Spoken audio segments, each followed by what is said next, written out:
నమస్తే ట్రేడర్స్. మనకి July month experience అయితే మీతో షేర్ అయితే చేసుకుంటున్నా. జూలైలో మనకి పే అవుట్ అయితే రాలేదు.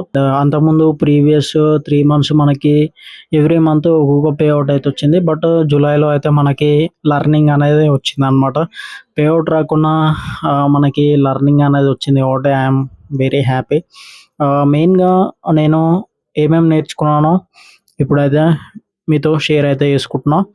అండ్ జూలైలో నేను నేర్చుకుంది ఏంటంటే సిఎఫ్డిస్ అనేది ఇంపార్టెంట్ అని నాకైతే అర్థమైంది. మనకి ఆల్రెడీ నేను సిఎఫ్డిస్తోనే జర్నీ అయితే స్టార్ట్ చేశాను. అండ్ కాకపోతే ఫ్యూచర్స్ చేసినప్పుడు సిఎఫ్డిస్ మీద కొంచెం ఫోకస్ అయితే అంత పెట్టలేదన్నమాట.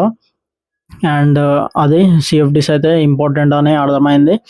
అండ్ ఇంకొకటి ఏంటంటే కొంచెం ఎక్స్పెరిమెంట్స్ అనేవి కొంచెం అయ్యాయి.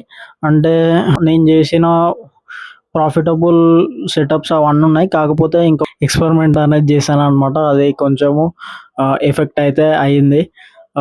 అండ్ అంటే మరీ అంత కాలేదు, బట్ నేర్చుకున్నాము. ఎనీవే ఎక్స్పీరియన్స్ అయితే వచ్చింది.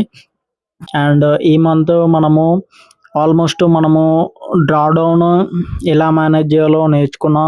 అండ్ నా స్ట్రాటజీ ఎంత లీస్ట్ డ్రాడౌన్ వరకు వెళ్ళిందో ఇట్లా నాకు అర్థమైంది అనమాట.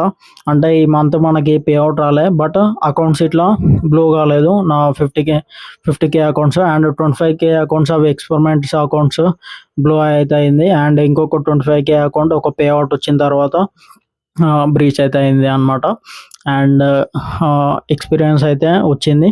అండ్ 50K అకౌంట్స్లో అయితే ఆల్మోస్ట్ మనము డ్రాడౌన్ లోపలికి వెళ్ళి మనము అగైన్ ప్రాఫిట్లోకి అయితే వచ్చామన్నమాట మన lucid 50K accounts. And జిఎఫ్టి account మనము అదైతే పాస్ అయ్యాను. అండ్ ఇప్పుడు ఫండెడ్ అయితే రీచ్ అయ్యాను. లెట్స్ సీ ఏమవుతుందో తెలియదు, బట్ సేమ్ డిసిప్లిన్తోనైతే ఉండాలన్నమాట. అండ్ ఈ మంత్ ఇట్లా సేమ్ డిసిప్లిన్ అయితే మెయింటైన్ చేస్తా. అది గైస్, మీ ఎక్స్పీరియన్స్, మీ జూలైలో మీ ఎక్స్పీరియన్స్ ఎలా అయిందో కామెంట్ సెక్షన్లో అయితే చెప్పండి. Okay, thank you.